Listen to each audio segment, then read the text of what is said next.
So I understand why you're asking this question, but with respect, I don't think it's a good question to ask. Allow me to explain. As you guys know, I did a video both on Batman and Spider-Man showing their first encounters with their major villains, and showing that Spider-Man loses the majority of his first encounters, where Batman wins the majority of his first encounters. Now the question being asked is, what about all of Batman's first encounters, not just his major villains? Which, I kind of get why you're asking this, but there's a couple of problems with it. First and foremost, Batman has been around since the late 1930s. This character has so many issues behind him. Detective Comics alone is over 1,000 issues. The amount of issues that I would have to sift through to get every first encounter that is not a major villain is just, I'm not doing it. But the second problem is what fights should I count? Should I count fights against minor C-list villains like the Wraith? What about minor aliens that Batman has gone up against? First encounter here. What about random goons and Batman going up against them? These are all first encounters for Batman. What about first encounters against other heroes, as you see him taking out both Green Arrow and Black Canary? What about first encounters against a horde of well-trained militaristic foot soldiers, as you've seen here? They're all first encounters. What about first encounters against B-list villains, like, say, David Kane? Or first encounters against D-list villains, like the Sensei, who is an incredibly dangerous opponent, but is relatively D-list in terms of his status? What about his first encounters against D-list superheroes, like the Vigilante? What about his first encounters against random fodder Amazons, like here?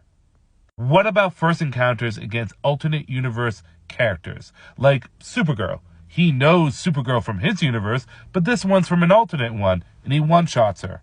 What about first encounter against teams, like the Teen Titans? Or, and I don't like using this, but his first encounters against the Justice League, whether retconned or not.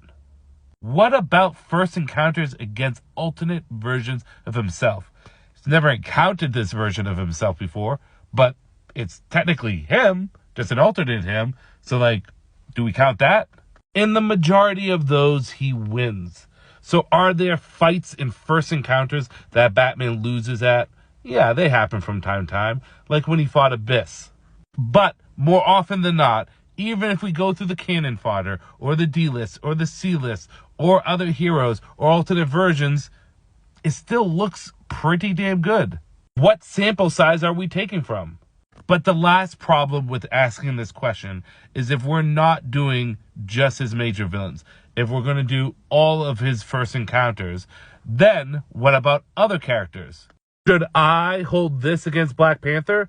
Is not a major villain for Black Panther, but as you can see, not a good first encounter. The reason why I use Batman and Spider-Man's major villains for those videos is because typically those are the villains that are going to give them the most challenges. These fuckers are not going to give Batman a challenge. These assholes clearly didn't give Batman a challenge. Didn't give Batman a challenge? Hell, even Black Canary and Green Arrow didn't give Batman a challenge. But Bane, Ra's al Ghul, Ghostmaker, Morbius, Venom, Carnage, these are the characters that are going to give the actual challenge. And again, this isn't me coming at you, but I want to point out why that question is not a good question. Not trying to be mean, not calling you out, just saying that the best way to measure first encounters for characters is with their major villains, not with the Buffalo Soldier. God damn, it looks like an invisible man's giving him the walls of Jericho.